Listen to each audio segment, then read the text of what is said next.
Ooh, hey Fig fam, how are we? Figs and coffee. Beautiful sunny summer morning before the heat gets on us. The garden looks great, guys. We're in the heat of summer. The nursery has exploded with growth. I'm slowing down a lot of my plant sales, but there are a few trees left. Because if you look over here, you can see all the new young trees have just gotten so big. And they just keep going and going and going into the fig nursery. I'd like to say I'm definitely expanding every year, but I think I'm exponentially growing, especially if I keep walking. You can now see that I am all the way across here with figs all the way up to this tree. Not complaining. What a dream come true, right? There's two things I want to talk about today with you guys. One is one of the #1 diseases that figs can get, which is Fig Mosaic Virus. And I want to talk about how I treat my fig trees, manage the Fig Mosaic Virus, and some ways that you can help get rid of it or minimize it. It's a really popular disease because it can be transferred from pests and from contaminated tools. I personally always, when I'm pruning, wipe my tools down and spray my tools down with isopropyl alcohol. But it's hard to manage when all the pests are all over your trees all the time. But it doesn't kill your tree, it just lives with it. Eventually, as it matures and grows, develops resistance to it. But some varieties of figs are less resistant to it for showing symptoms than others. Also, I want to talk to you guys, if you're in a warmer growing zone like I am here in Wilmington, North Carolina, zone 8B, you will see something really cool. And this goes for a lot of the potted figs, container figs, because generally when you're growing figs in containers, they get a head start because where you're storing them might be a little warmer. The containers themselves can warm up in the early spring sun, and they can mature a little faster once they grow out to the size of the container. All those factors lead them to putting out fruit earlier, ripening fruit earlier, and putting on a second round of new growth that also makes a second round of main crop figs. And I'll show you what I mean by that. If we look at this tree here, this is a Ravine de Calce. It has figs on new growth, but that new growth is starting to lignify. And if you look up top, there's another round of growth. And I'm not just seeing this across a few of my fig trees. I'm seeing this across the majority of my fig trees. ProFig sent me this ruby zoyzite, or this ruby zoyzite. Look at all this new growth it just put out in the past few weeks. The trick here with new growth, and it's mid-July, July 14th, is that I want it to lignify in time for winter.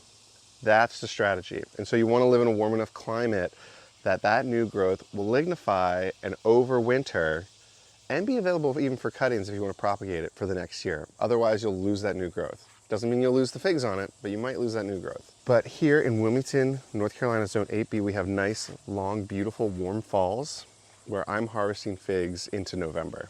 And so when I see this type of growth happening, here's another one. This is a rooted cutting, guys, of Blanche de Deux Saisons from Off the Beaten Path. You can see all this new growth, and you can see the figs forming on it, new baby figlets. So shout out to Bill from Off the Beaten Path Nursery for Blanche de Deux Saisons, which is aptly named to get 2 rounds of main crop figs. So that's the second half. But before getting into Fig Mosaic Virus and how to treat it, and how to manage a second round of growth with main crop figs, I have some ripe figs to share with you, specifically my LSU Gold. And if you look closely, you can see the honey coming out of the eye. Oh, bird netting's in. Oh, and it just fell. And that's how ripe it is. Let me flip you around. These figs, we've been having a lot of nice sunny weather. And you see here, this is LSU Gold, and it's got some nice, beautiful discoloration on it, which I call sugar spots. And you see it's got some honey coming out of the eye. And that is a great sign that this fig is ready. And so when I'm on the camera with you guys, I usually only have one hand. Oh, look how soft it is. Green figs, honey figs like this will lighten in color as they soften, but they'll still stay green. And another thing too is you let them truly ripen in the front, especially these like oblate figs. Make sure they ripen in the back too. So give them an extra day, make sure they ripen back here. But you could tell this one was completely ripe because it essentially fell off when I touched it. Just see how there's little to no sap flow here? It's a great indicator that all the sap is retracted out of the fig, and all the starches from the flowers inside the synconium have turned to sugars. So let me open this up for you guys. Look at this fig, guys. It is just bursting with honey flavor. That's what I'm talking about. Oozing, perfectly ripe, not overripe. I kind of look for it. It's just always nice to, but I cannot wait to try this with you guys. This is LSU Gold. And what's great about all the LSU varieties is how early they will ripen for you and how well they do in humidity. I'm not saying they're perfect in humidity, no fig is, but they do better. And so if you just have a few days without some thunderstorms happening, oh my goodness, guys. So let's try this. Ah, coffee and figs.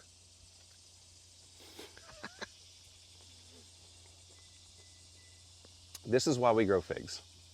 This is just pure candy sweetness that couldn't be a better balance with my coffee. Right there, 1-2 punch, figs and coffee. I'm in my paradise. The best part about these honey figs when they ripen early in the season is they're actually, I think, better warm, because I think when they're warmer, they get a better flavor profile, and then that sweetness just really comes through, and it's just so syrupy. I have a whole nother half to this, and I have to give it to my wife. It's got mild flavors, but the sweetness overload, this is why we grow honey figs, is when they're truly ripe like this. That is the game changer. Because I can guarantee you, I need to get one of those little tools that can tell me the Brix count, because guys, look how, this is all just syrupy sugar. I can't get over it. And this is why I still grow LSU varieties, because they ripen early and consistently. They're not gonna be in my opinion, the most amazing fig you've ever had, but they're gonna be a workhorse variety for you. And you need those if you're gonna have figs throughout the entire growing season. So that's why I always recommend a nice LSU variety. So dealer's choice, I love LSU Gold, I do LSU Tiger, LSU Strawberry, and LSU Scott's Black is probably my favorite LSU Berry Fig. Let me run this inside to my wife and let her try it, and then we're gonna talk about Fig Mosaic Virus. Guys, I love figs. Figs, figs, figs, figs, figs. All right. Here is one that is susceptible to Fig Mosaic Virus and has been ridden with it. It's also a young tree. I'm gonna put it for comparison. A newly rooted fig. I rooted this winter. This is a Rosalino I got from Chesapeake Figs. Yay, shout out to them as well. I rooted this in February, and you can see it's really taken off. Shout out to Chesapeake Figs for having really good cuttings, because a lot of times, how the tree grew the year before will determine how well it's gonna root and how much it's gonna grow in the following year if you root it. And you can see this one is putting out little figlets. Can we, like, a cutting? This is why we grow figs, guys. This is Rosalino. And then right here is Bordeaux Negro Ramada. And it is a fantastic fig. Once it's mature, it's variegated, it's beautiful. But this one has Fig Mosaic Virus, and there's not a lot I can do about it. At any given point in the past 12 years that I've grown figs, I've seen Fig Mosaic Virus. And I've managed it really well through healthy soil medium, healthy watering, so consistent watering, and good fertilization, so an abundant amount of nutrients for the fig tree to grow. This is one of those scenarios that you can lead a horse to water, but you can't make it drink. Some fig trees are just more susceptible and less resilient to Fig Mosaic Virus than others, which means that the Fig Mosaic Virus can multiply and populate and cause symptoms on the trees. And which you can see here, this is Bordeaux Negro Ramada, hands down, probably one of the best figs on the planet, right? It's variegated, it's got deep jammy flavors. It's a variegated dark fig, so it has green yellow stripes that turn into these rich purple and red stripes when it fully ripens, and it's almost like a magenta red. But let me show you up close the differences. Okay, guys, so see this beautiful Rosalino fig? It's a uniform leaf pattern. all dark, one hue, lots of growth up from the base. You're seeing branching come out. The branching itself also has uniform leaves, and you're seeing figlets forming. All in 1 year. Beautiful. This is a 2 to 3 year old tree, and this is what Fig Mosaic Virus can do to figs. You get this mottling, like a mosaic, if you will, right? Fig Mosaic Virus. And it can occur, look at this, you can see this really bad here on this branch. And not only that, you can have deformed leaves as well. So we have ununiform leaves, we have mottling of the leaves, and that is Fig Mosaic Virus. Now there's different strains of Fig Mosaic Virus, and there's also nutrient deficiencies that look like Fig Mosaic Virus, but that are not. And that is just something to be cognizant of. But both can be solved with healthy nutrients, healthy watering, healthy soil. Bordezote negromata makes these beautiful variegated figs. You can see them forming here. And you can see that they have a pink ostiole, which is indicative of a dark fig. But what happens here is we see that there are so many malformed leaves. And in reality, you don't want to keep them close to each other. I'm just doing this for the video. So yes, in reality, you don't want to keep them close to each other. See if you can isolate it if possible. Just make sure there aren't any pests on it, because those pests can jump from tree to tree and spread it. Some varieties aren't affected as much by others. Anything in the LSU program or Celeste are really quite resistant to a lot of things, including Fig Mosaic Virus.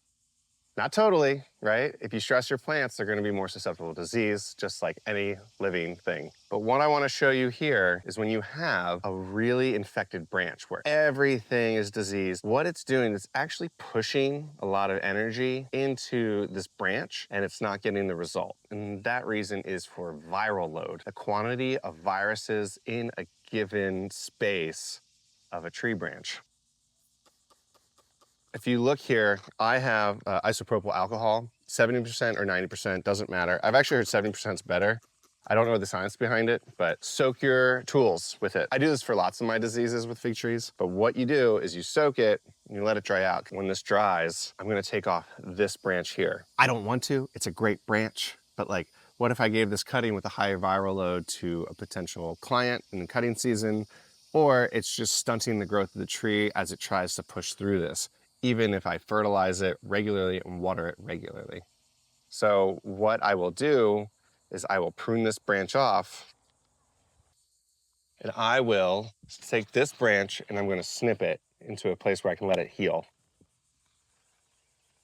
It's not my favorite thing to do, and I'm actually going to do it on a few of these other heavily infected branches because it's just tough. I'll actually isolate those 3. But see this branch? It's got the most viral load by volume in the space of the plant. And so what I can do is I can reduce the amount of energy it puts into those most infected branches and then guide it towards the more healthy parts of the plant where I see healthy nodes coming out, where I see uniform leaf growth, where I think it'll do well on these nodes right here. So now it's going to focus all your energy up here rather than on these infected branches, with the ideal result of something that looks like this. Now this is a young tree, but it may recover 1 year. But I do this we go over here to my in-ground trees. But if we take a quick look at some of my in-ground trees, all of these have shown signs of it at some point. But once they get established and they get healthy, robust root systems that can take up lots of nutrients, you see it less and less. This is my Galicia negra, this is my Bordezote gris, and they really begin to thrive. You will see elements of it, like in my Paradiso, where lots of healthy branch growth is occurring right here, all around it. But sometimes you will get elements of Fig Mosaic Virus like in the middle in this branch here. And sometimes it's easier just to cut your losses when you have such a big, robust tree and get rid of it, because it's not worth having. When you go to compost it, take it away from your fig tree so when pests go in, break it down, they don't come back to your other fig trees. But this is how you manage Fig Mosaic Virus. You give it nice, healthy fertilizer, consistent watering. So when I say consistent, it means you don't want to overwater and underwater, just on a consistent basis so the fig tree doesn't get stressed from too little water or too much water at any given time. And then you want to prune off the branches that have the highest viral load. And so with that strategy there, you can mitigate something that you see in the majority of fig trees have some level of exposure to it, but at least in fig trees that are most heavily affected by it, you can stop it early with early on pruning, and you can deal with it later on by supporting the other branches by removing energy flow to those branches. So if you guys have seen this on your fig trees before, this one didn't get enough sunlight because it was down below in the canopy, so it may have gotten stressed and the viral load was there. Guys, this is just a common practice that I do in my fig orchard with my fig trees. Sometimes I even leave it alone. It's not a big deal. They can grow out of it as well. So if this is helpful for you, reach out with questions in the comments section. Reach out with your own experiences with it in the comment sections. Like, subscribe to this video. I'm here to help you grow figs. Take care, Fig fam.